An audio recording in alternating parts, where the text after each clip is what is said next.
اور عمل کے آغاز کی بھی نوبت نہ آئی، یہ علم جو ہے یہ اس روز سب سے بڑا وبال بن جائے گا انسان۔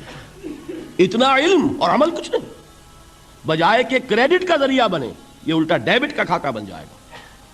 یہ جواب دہی کا احساس ہے کہ جس کی وجہ سے انسان کی ٹریجڈی جو ہے وہ دوہری ہے۔ کوئی حیوان اتنے بوجھ تلے نہیں، مشقت کی، محنت کی، اس زندگی میں ختم ہوئے، اس کے بعد کوئی محاسبہ نہیں۔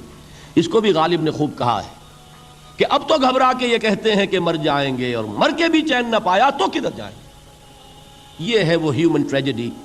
اب میں آپ کو توجہ دلانا چاہتا ہوں، ایک تو گوتم بدھ کا فلسفہ، اس کے فلسفے کا مین تھیم یہ ہے سروم دکھم، آل از pain, all is suffering.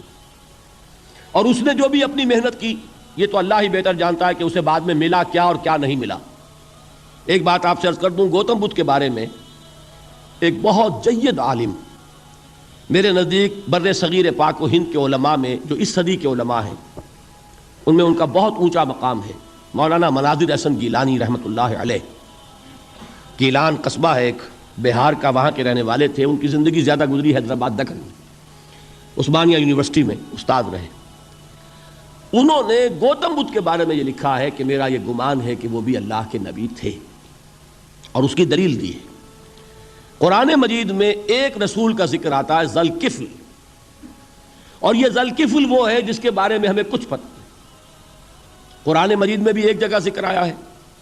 Number دو یہ کہ کسی حدیث میں اس کی کوئی ہمیں وضاحت نہیں ملتی، نہ حضور سے پوچھا گیا نہ حضور نے اس کی وضاحت فرمائی۔ اب یہ ذوالکفل ہے کون؟ تورات میں جو نبیوں کے نام آتے ہیں ان میں سے کسی نبی کا نام ذوالکفل کے آس پاس نہیں بنتا کہ یہ سمجھا جائے کہ یہ اس نام کی بگڑی ہوئی یا بدلی ہوئی شکل بن گئی ہے۔ تو انہوں نے جو کہا ہے وہ بات وزنی معلوم ہوتی ہے اس اعتبار سے کہ کپل وستو، کپل پے جو ہے وہ عربی میں ہے نہیں، وہ فے بنتی ہے، تو ذوالکفل کے معنی کفل والا، اور یہ کفل جو ہے کپل والا، جس کو ہم کہتے ہیں کپل وستو کا شہزادہ۔ تو انہوں نے یہ کہا ہے کہ گوتم بدھ کے بارے میں یہ خیال، یہ میں عرض کر دوں کہ اس کو ہم یقین سے نہیں کہہ سکتے، یہ ان کا گمان ہے، خیال ہے، واللہ عالم کہیں گے ہم، لیکن امکان ضرور موجود ہے۔ قرآن کہتا ہے وَلِكُلِّ قَوْمٍ ہَادٍ، ہم نے ہر قوم میں ہادی بھیجے، وَإِن مِّن قَرْيَةٍ إِلَّا خَلَا فِيهَا نَذِيرٌ، کوئی بستی ایسی نہیں دنیا میں جس میں کوئی نہ کوئی خبردار کرنے والا نہ آیا ہو۔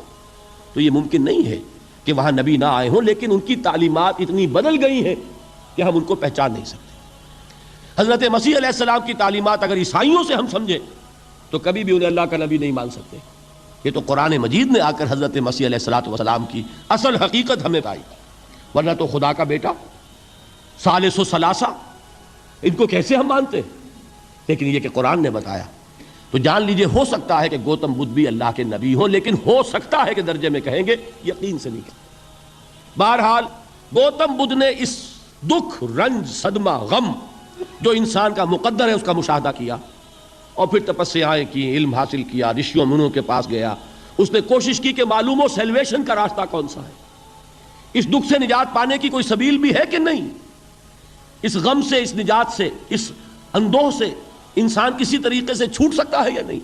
اسی کو سیلویشن کہتے ہیں انگریزی میں، اسی کو ہندی میں نروان کہتے ہیں، اسی کو عربی میں نجات کہتے ہیں۔ ان النجات معلقۃ بمجموع هذه الاشیاء، میں نے امام راضی رحمۃ اللہ علیہ کے الفاظ میں آپ کو وہ لفظ بتایا، نجات کی راہ۔ اچھا، جدید فلسفوں میں جن حضرات کو دلچسپی کی بات ہے انہی کے بارے میں یہ عرض کر رہا ہوں۔ جدید فلسفوں میں بھی ایک فلسفہ ہے وجودیت، ایگزسٹانشلزم۔ آپ نے نام سنا ہوگا سارترے، یہ فرینچ فلسفر، اور اس وقت دنیا میں جو نوجوان نسل ہے وہ بہت زیادہ متاثر ہوئی ہے سارترے کے فلسفے سے۔ کرکیگارڈ پرانے دور میں اور سارترے اس دور میں، ان کے فلسفے کا نام ہے وجودیت، ایگزسٹنشلزم۔ اس کا مرکزی خیال بھی یہی ہے، انسان کے لیے دکھ ہی دکھ ہے، صدمہ ہی صدمہ ہے، رنج ہی رنج ہے۔ صرف یہ ہے کہ کچھ حساس لوگ ہوتے ہیں وہ صدمے کو زیادہ محسوس کرتے ہیں، کچھ ذرا ان کی حس جو ہے وہ کچھ ڈل ہو جاتی ہے، کند ہو جاتی ہے۔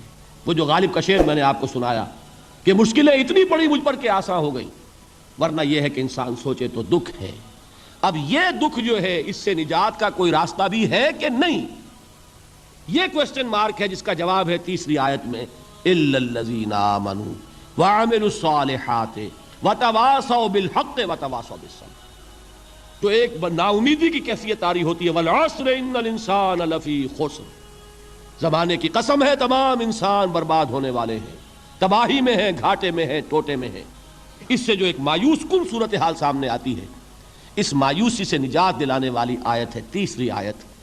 ایک راستہ ہے، یہ امید کی کرن ہے، تباہی سے بچ سکتے ہو، ابدی بربادی وہ بربادی۔